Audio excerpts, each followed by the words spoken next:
Hello fam, good morning! Welcome back to our channel. Maayong buntag, maayong adlaw, Calgary, Canada and Pilipinas. So today maghahatid lang kami kina Kuya Davan.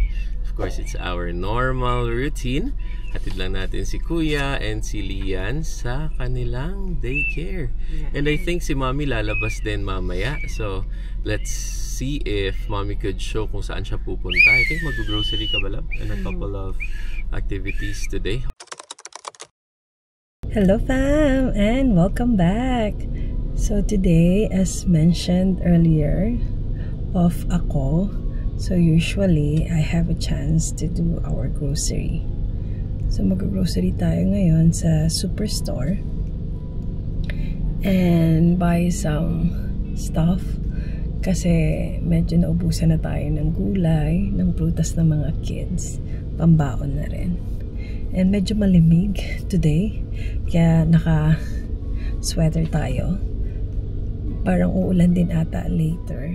Although summer ngayon at may days na super init. Pero today, so ang forecast is uulan. And malamig talaga sa labas. Anyway, kasi hinatid namin yung mga bata kanina. Samahan niyo ulit ako sa aking grocery haul. Tingin lang tayo kung anong mga presyohan na ulit. And syempre, kung anong mga mabibili natin today. Parang ito na yung me time ko. Parang ito na yung off-day therapy ko. Mag-grocery at saka mamaya maglilinis tayo ng bahay. Tambak na naman po ang ating labahan for the whole week. So, samahan niya ako.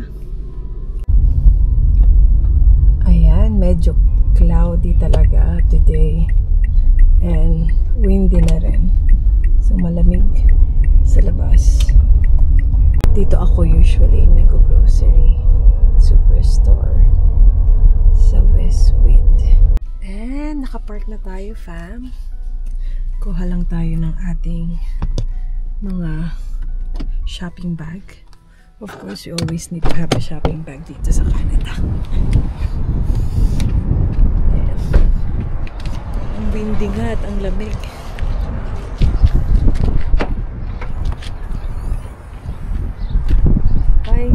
Wala pala tayo masyadong shopping bag dito sa Sorrento. Sige lang. Let's just bring this one. Kumain niyo ka sa loob. Pala nalalak.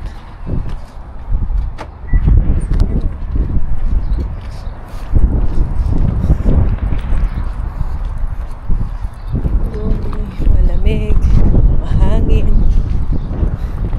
So, let's get a cart. Ayan, pagpasok niyo fam, syempre, ito ang bubungad sa atin. May sale sila today. Kumuha na tayo ng kamatis. Ang mura naman. Parang kunin ko ang cucumber. Siguro yung maliit lang. Kasi favorite ni Lian yung cucumber. Kinakain niya lagi sa school or ginagawa niyang snack sa bahay. So, let's get the small one. And Daddy's favorite, talong. So, pwedeng sa sinigang or magtotortang talong lang kami. Wala na kami maisip na kainin. Ayan, ang daming sale nila. Okra din. And sibuyas. Meron tayo ng banana. Gusto ng mga bata ng grapes. Pero the grapes look so small. Hindi siya yung gustong greens ng mga bata. Maybe here.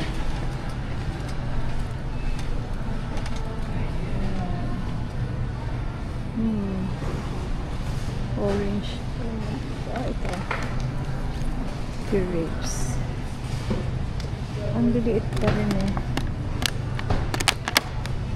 Tapos $9 siya. Oh, ito. $2.44 pounds. Siguro kukuha ako na. Since nag-crave na yung mga bata. Kuha din tayo ng orange. Ito, $8.99. Actually, ito yung malalaking No, ito yung usually namin binibili. Pero may sale sila dito ng mandarin as well. Ito na lang kunin natin. There you go. Ayan. Puro prutas ang binibili muna natin para sa pambaon ng mga bata. Nakakuha na tayo ng banana, which is naka-sale din sila. Nandito mga other fruits. Kiwi sana, kaso si Lian lang ako kumakain nito. Kuha kaya ako ng konti para lang may variety sila. Ayan, meron ding murang apple, pero meron pa kami sa bahay kasi yung malaking plastic ng apple talagang binibili na namin para mas sulit, mas mura, parang gano'n. Kuha tayo ng pear, may pear pa pala ako. Ito yung apple na binibili namin. Ano na siya, isang bag. Naka-sale din siya, $6.99. Pero meron pa kaming halos half. Kasi nga, ina-alternate ko yung mga fruits ng mga bata. Ayan.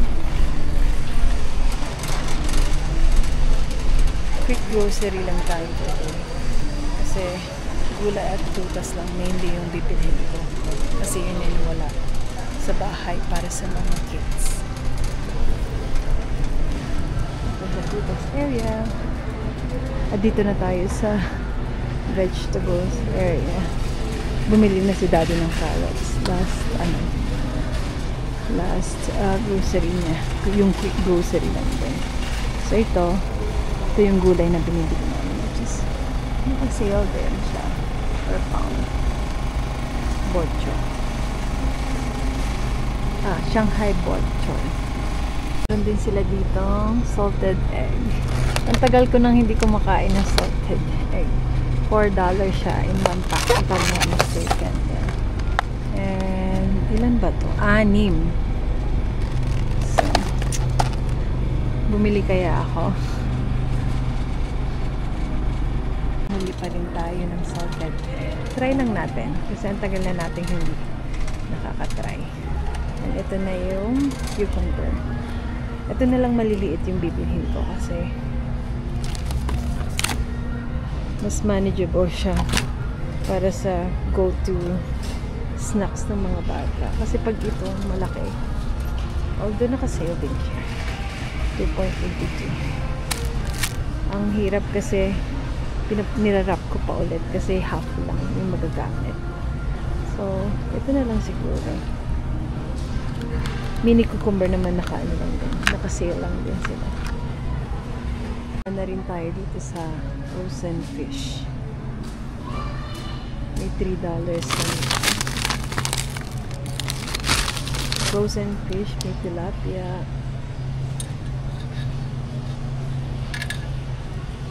May mackerel. And what is this? Hindi ko to kilala. So let's try it. Makabili tayo ng tilapia. And here's another fish na binibili namin. Ito basa steak. So bumili na tayo ng tilapia. Bili din tayo nitong basa steak. Magkano basa steak? $6.50. Kasi prito-prito lang minsan pag nauumay na kami sa meat. Let's take this one. Kuha rin akong tofu. Ito ng tilapia.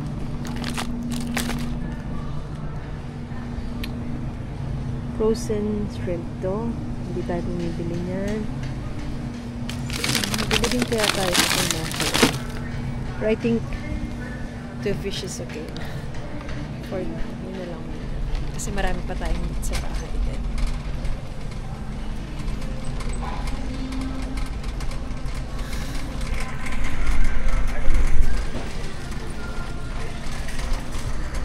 And meron din silang parang raw na corn, which is 64 cents lang. So, mas mura siya kaysa dun sa binibili namin na apat na parang $7 siya. So let's grab 4. Pwede din pang laga lang. And andito na tayo sa mga pastries. Bibili tayo ng favorite ng kids. Ito, mini muffin. Pang merienda lang nila. Wala na yung mix. Actually, we have a mix. Ito yung favorite nila with the mix of this one. Merong half-half dito. But parang wala na sila. I think they don't do that anymore. We can do chocolate chip with banana siguro. And it's only $5. Let's get one here. Ito siguro with banana.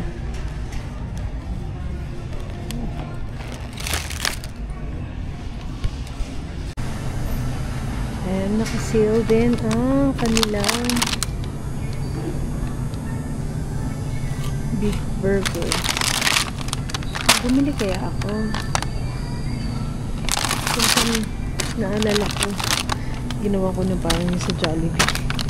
Yung burger steak si Lawrence with the gravy. Sige, bili tayo. Kasi naka-sale na siya. Maiba lang din. Pang-alternate ng ulam natin. Nandito na ako sa meat area. So, as you all know, hindi kami bumibili ng meat na dito kasi sawahin na nga kami bumibili. So, daan lang tayo. Kasi dito din malapit yung kuhanan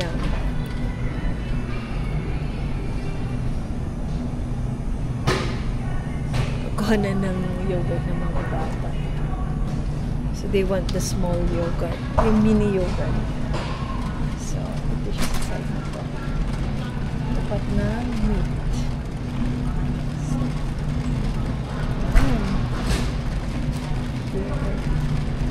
ito yung favorite yogurt ng mga anak ko. There you go. Dito tayo. Ito yung yogurt na gusto ng mga bata. Parang isang kainan lang. Let's try this one too. Till July 2025. And andito na tayo sa mga breakfast area with the fries as well. Nanap ako ng hash brown, pero ang binibili kasi namin sa Costco dati, yung one bag na parang ganito. Pero kano ba siya? $8.99. Sige, pwede na. May seal kasi yung sa sa Costco, pero ito na lang kunin natin.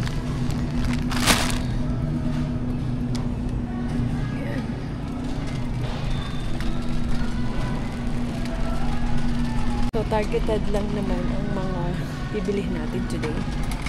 Kasi, alam ko na may mga kulang lang sa bahay. Kaya yung mga area na pinupuntahan natin is yung usual area na target food or target things natin dito sa Superstore.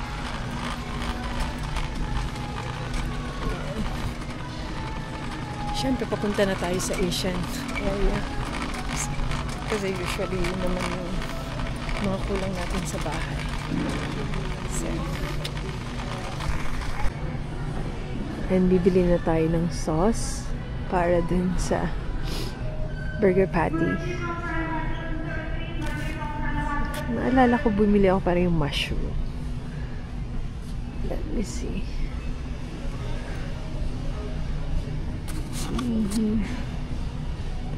Hanap tayo ng mushroom na pang burger patty lang. And ito na lang siguro pilhin natin. Mushroom gravy. $4. Oh, ito to. 4 to 5. 4 pieces. For $5. Dalawa. Then, we can try another one as well.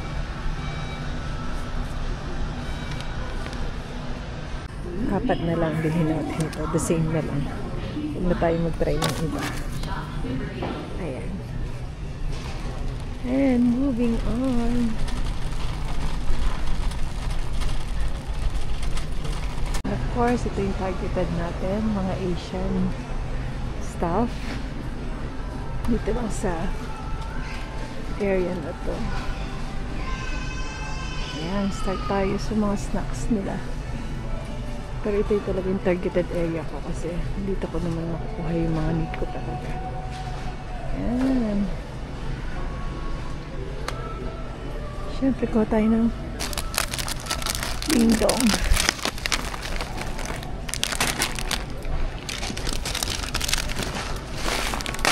Bili na rin tayo ng stick-o.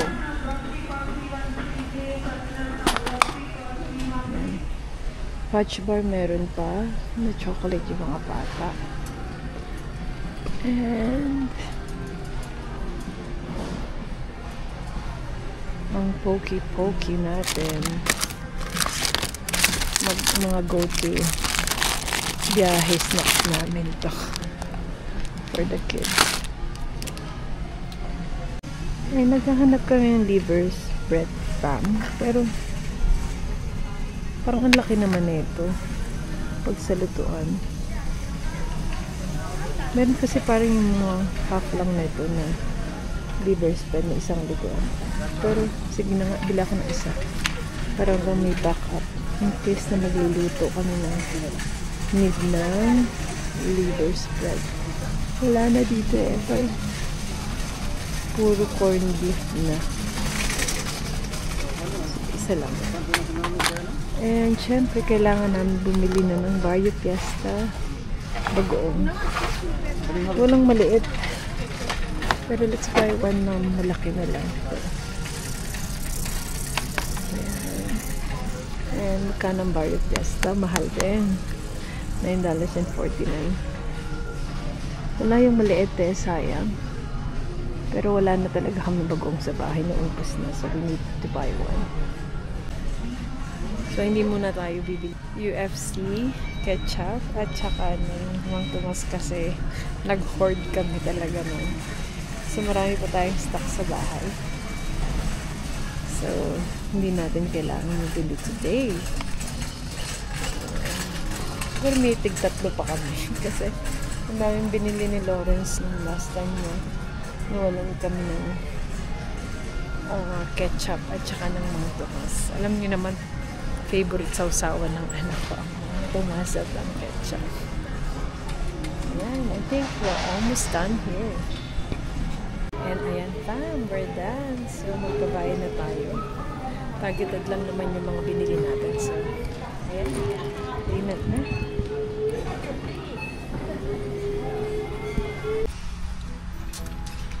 Ayan pang, umuulan na. So dito na tayo sa sasakyan.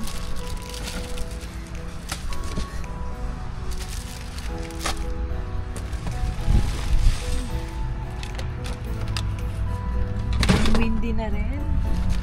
So, ayan fam, dahil na tayo sa ating quick grocery today. So pauwi na tayo ulit and luto ng lunch, kain ng lunch, and then maglilinis ng bahay. So pauwi na tayo and see you later. Hey fam! So it's afternoon and I'm done with... Kita nyo naman? Okay, so inaantay na ako ni Mommy. And you've seen the grocery. So medyo madami-dami ang na-grocery ni Mommy today.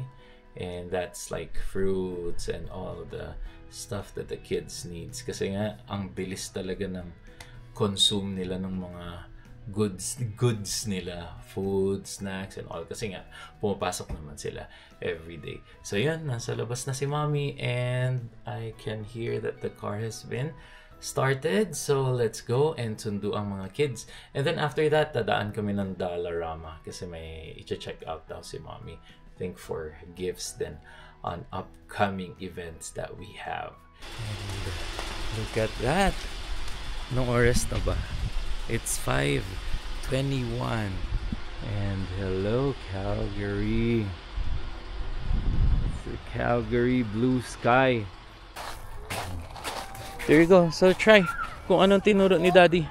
Just be careful. Okay. So that's how you play with that. So it's to train your balance or to practice your balance. Yan. Oh, same kami ni Kuya Dave ng haircut. Are we both pogi? Yeah? There you go. And where are we going again, Mommy? Dollarama. Dollarama. Lian, look at your Okay, shoes. baka si It's Mommy lang baliktad na siguro ang papasok sa Dollarama. I think it would be a quick one. A quick Dollarama run. I want to go inside. Okay, we're going very quick lang. Dollarama. Why is it only $1, Mama? No, it's $1. Means it's cheap here. So yung mga bago sa aming channel and papunta pa lang kayo ng Canada, this is one of the place na pupuntahan nyo para sa mga quick gamit sa bahay. So, example, mga knives, utensils, kitchen, mga pang-camping, pang-handa. And they also have here yung mga pang-laundry. And basically, focus talaga to Dollarama sa pang-loob na bahay ng mga gamit. Ayan. And they've started adding like dun sa pang-school din. May mga notebooks dito. And also pang-merienda. There you go. So again, may mga Tupperware sila dito. And goodies. And yeah, candies. No, kahit na saan naman yan. And mga cookies. Pero more on talaga pag mga household items talaga. Lalo na sa mga kusina, sa sala, mga decorative ornaments. Yan, meron din sila dito. So ngayon, I think ang target lang ni Mommy ay gift wraps or gift bags. Wala namang parang wala ka namang maiisipang pwedeng puntahan na agad-agad na malapit kung hindi Dollarama sa mga ganun na items. And yeah, again, yes, here may mga splash curtain sila and mga cheap lang ang items dito. So quality wise, hindi ganun ka quality, but then para magamit mo siya for a few months, it should be good. Also, meron sila dito mga dustpans, mga walis. Syempre, wala nung walis tingting natin or walis tambo. Pinapadala yon galing Pilipinas. So, magdala na rin kayo if may chance or pag may space pa ang inyong bagahe. Okay, so let's do a quick Dollarama tour. There you go. May mga $5 sila dito. May mga laruan ng mga kids. Meron ding wooden puzzles, jigsaw puzzles sa $5. Okay. So mga may pets, meron din sila dito. And yeah, may mga laruan din dito mga kids. May fake flowers. I'm not gonna buy. Yeah, may mga paper plates dito. So pag taga-Canada ka, alam mo na kung saan talaga bibili ng mga kuting-ting items. For, yeah, yung sa mga bago nga. Yeah, dito kayo sa Dollarama pumunta for your quick household small items. At napakamura. Dahil para hindi masyadong maapektuhan ang budget when it comes to imported item like plates, spoon, fork, baso. Yan, What mga ganun. where you got yeah. that? And with that, we're going to conclude the video here. Thanks again for watching, fam. And dun sa 60% na mga nanonood sa amin, please consider subscribing. And also following our Facebook page. Also liking our Facebook page, Alba Fam Bam, the same handle name. So again, see you on the next video. Don't forget to like, share, and subscribe. And hang loose.